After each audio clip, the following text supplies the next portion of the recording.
Salut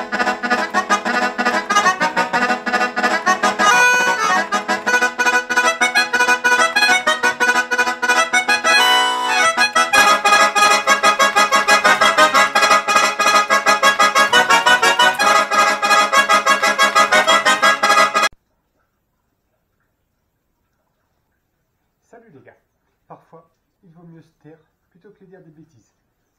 Je dirais même, il vaut mieux se taire de bois plutôt que de dire des bêtises. Se taire de bois. Hashtag jeu de mots pourri. Là où je veux en venir avec ce jeu de mots pourri, c'est que dans quelques instants tu peux être tenté de mettre un pouce vers le bas. Mais je vais t'expliquer tout de suite pourquoi tu vas mettre un pouce vers le haut. Si tu peux être tenté de mettre un pouce vers le bas, c'est tout simplement parce que, comme tu peux le voir, derrière moi, le tracteur est quasiment fini de remonter et tu n'as pas vu les vidéos du remontage sur YouTube. Pourquoi?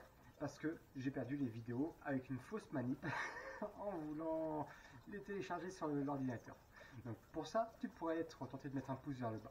Maintenant, je vais t'expliquer pourquoi tu vas mettre un pouce vers le haut. Parce que je vais tout reprendre de A à Z. Je vais redémonter certaines choses devant toi pour t'expliquer pourquoi j'ai choisi telle ou telle solution sur le tracteur. Et grâce à ça, toi aussi, tu pourras monter ton propre tracteur ou en tout cas t'inspirer de mes vidéos pour faire quelque chose de ton côté. Et l'autre raison pour laquelle tu vas mettre un pouce vers le haut, c'est que tout à la fin de cette vidéo, tu auras droit à un autre jeu de mots pourri. C'est une des premières choses que j'ai remplacé sur le tracteur, c'est le carburateur. Pourquoi? Parce que pour pouvoir fonctionner, un moteur a besoin d'un carburant, c'est-à-dire, j'allais dire le gasoil parce que j'ai des problèmes de gasoil sur un autre véhicule, mais le moteur a besoin d'un carburant. Le carburant, c'est quoi? C'est l'essence. Et il a besoin aussi d'un comburant. Le comburant, c'est ce qui va permettre au carburant de pouvoir brûler.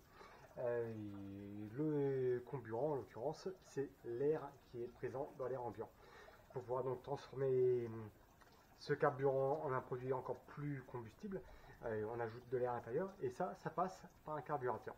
Le carburateur, donc c'est là où on va avoir un mélange d'air et de carburant et qui va pouvoir péter avec la bougie. Donc moi j'ai fait le choix de remplacer le carburateur pour la simple et bonne raison que celui qui était d'origine sur le tracteur, donc voilà, c'est cette petite bête. Et ça c'est un tracteur. Attendez, je vais vous mettre par ici parce que là je vois qu'il y a un petit peu de bruine et je ne vois pas que vous soyez mouillé par la pluie, surtout la caméra. Donc de base sur le tracteur on a ce carburateur, donc on peut voir qu'il y a un diamètre qui est très petit, et en plus de ça il fonctionne avec un régulateur. Donc régulateur, c'est des trucs qui sont super casse-pieds pour rester poli à régler pour avoir une bonne combustion. Et en plus de ça, donc on voit qu'on a une électrovanne sur celui-ci qui permet de couper le carburateur. Il y a un petit peu d'électronique dessus, donc ça je me suis dit je ne vais pas me casser la tête avec ça. On a quelque chose qui est vraiment petit en termes de diamètre. Je préfère le dégager et passer à quelque chose d'un petit peu plus gros. Pourquoi quelque chose de plus gros? Pour avoir tout simplement un peu plus de carburant qui va arriver dans le moteur. Ça ne veut pas forcément dire qu'on va consommer beaucoup plus, mais en tout cas on va consommer beaucoup plus efficace. À partir de là, on peut se poser la question, quel a été mon choix? Mon choix a été d'acheter ce carburateur. Bon, je suis désolé s'il pisse parce que je viens tout juste de le démonter pour vous, alors vous pouvez me dire merci les gars. Donc il pisse un petit peu d'essence parce que là il était connecté et je l'ai déconnecté pour vous montrer comment j'ai fait pour le monter.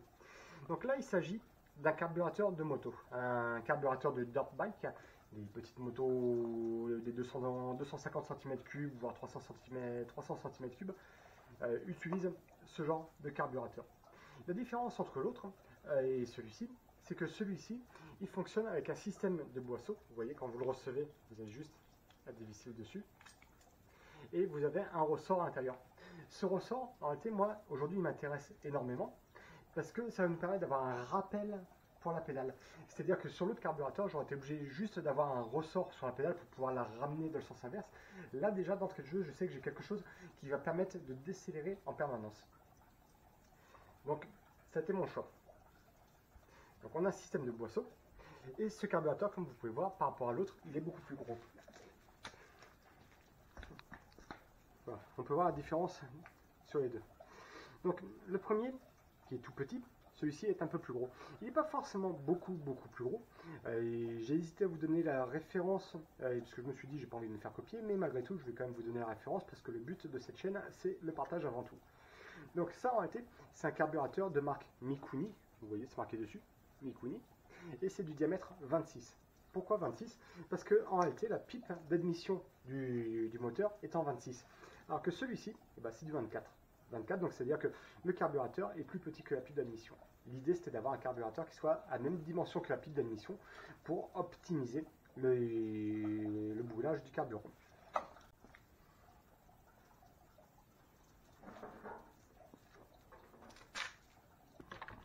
Donc là vous pouvez voir pour l'installer sur la pipe d'admission qui est ici, le diamètre, l'espacement plutôt entre les deux vis n'était pas exactement identique, donc j'ai été obligé d'agrandir ces deux lumières, ces deux orifices par où on va fixer le carburateur.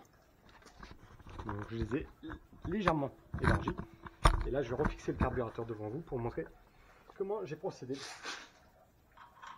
Bon, les accès sont vraiment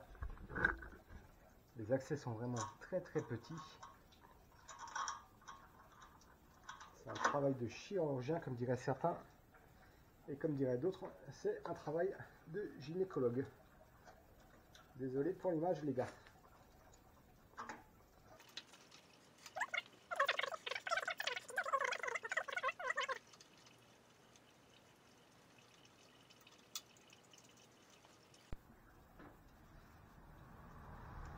Donc voilà, quand vous allez recevoir votre carburateur, si toutefois vous commandez exactement le même, par contre je vous rappelle que je gagne rien du tout, c'est pas du placement de produit, c'est juste le carburateur que j'utilise. Je vous donne la marque pour pouvoir vous aider, mais si vous voulez mettre autre chose, mettez autre chose.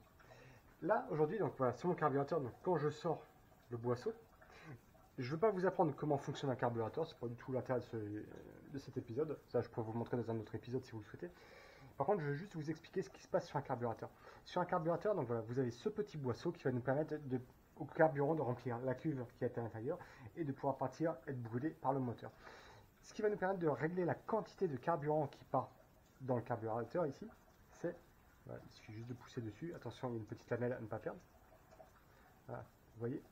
À l'intérieur, vous avez ce circlips qui vous permet de régler la hauteur. Plus vous la réglez en partie basse, plus le carburateur, quelque part, il y aura du carburant qui va rentrer à l'intérieur. Donc là, moi, en l'occurrence, j'ai réglé sur le quatrième niveau. Il y a 5 niveaux différents. Donc vous voyez, le petit circuit, on peut le remonter ou le redescendre. Si je le remonte, il y a un petit peu moins de carburant qui rentre dans le carburateur. Et si je descends, il y en a un petit peu plus. Là, je suis en position 4. Ça me permettra de pouvoir faire mes tests par la suite. Et si jamais je vois que j'ai besoin de régler plus précisément le carburateur, je le ferai à ce moment-là. Voilà. Donc là, je repasse juste ma petite rondelle qui maintient le tout. Donc je sais que j'ai un petit réglage. Donc comme je vous ai expliqué, j'ai un ressort à l'intérieur. Donc là, je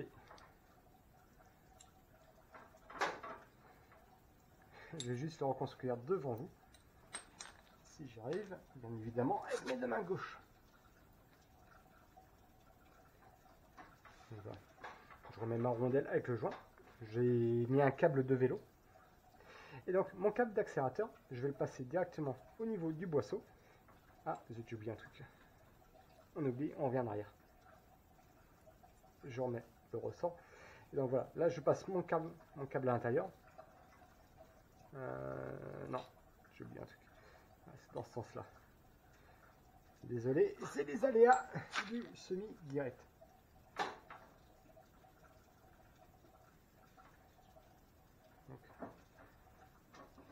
C'est là où on galère un peu, en général.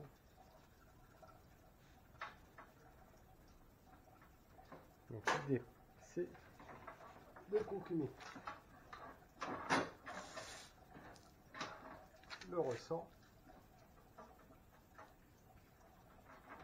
Voilà, le ressort qui passe dans le câble. Et ça, je le passe sur le boisseau. Hop là, voilà. Et maintenant, je remets le tout dans le carburateur. Il y a une petite encoche, hop, il faut bien la chercher. Voilà, c'est bon. Et maintenant, je peux revisser. Donc, contrairement à mon système de tout à l'heure, j'avais le starter qui revenait directement sur le poste de pilotage. Là, par contre, ce sera un starter manuel. je vais refixer mon arrivée d'essence dessus. Et donc, ce que j'ai fait de l'autre côté, parce qu'on sait très bien que sur les tracteurs tondeuses, généralement, vous avez juste une petite commande à l'avant qui vous permet d'accélérer ou de ralentir. C'est juste une commande manuelle. Pour un tracteur de course, on est obligé, je mets le trépied, on est obligé d'avoir une pédale d'accélérateur comme ici. Donc moi, ma pédale d'accélérateur, j'ai pas voulu payer bien cher. Il y a des systèmes bien plus jolis et bien plus chers. Par contre, moi, c'était pas mon objectif. Moi, je fais ça avec de la récup. Donc j'ai juste, comme vous pouvez voir, j'ai utilisé une vieille charnière, enfin une charnière qui traînait dans mon garage. Hop, je l'ai vissé sur le châssis. Hop, et avec un système avec un morceau de tôle que j'ai découpé. D'ailleurs, je pense que je vais adoucir un petit peu les bords par la suite, parce que je ne voudrais pas que mes coéquipiers découpent leurs bottes durant la course. Donc, vu que c'est un petit peu tranchant, donc je vais adoucir les bords. Mais voilà, donc j'ai fait ce système. Et vu qu'on a un ressort qui est présent dans le carburateur, dès que j'accélère, on voit la pédale qui revient. En plus de ça, et en plus de ce système de ressort donc, qui revient, je pense que par la suite je vais rajouter un tout petit ressort qui va partir d'ici jusqu'à la pédale et qui va permettre que lorsqu'on accélère, raccompagner encore plus la pédale en arrière pour pouvoir assurer justement cette décélération automatique. Et c'est la raison pour laquelle j'ai choisi ce type de carburateur et je vais vous montrer dans quelques instants que ça fonctionne vraiment très très bien. Bon les gars, je vous avais promis de vous faire un jeu de mots pourri à la fin de la vidéo et je vais vous prouver d'ailleurs que je vous aime bien. J'étais en train de faire le montage de la vidéo, donc voilà, cet après-midi j'ai tourné quelques rushs que je suis en train d'assembler.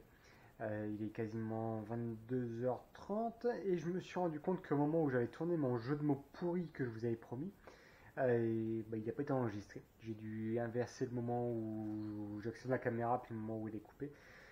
Donc voilà, 22h30, on est dimanche soir. J'ai remis le pull histoire de faire joli, histoire d'être un petit peu raccord sur la vidéo.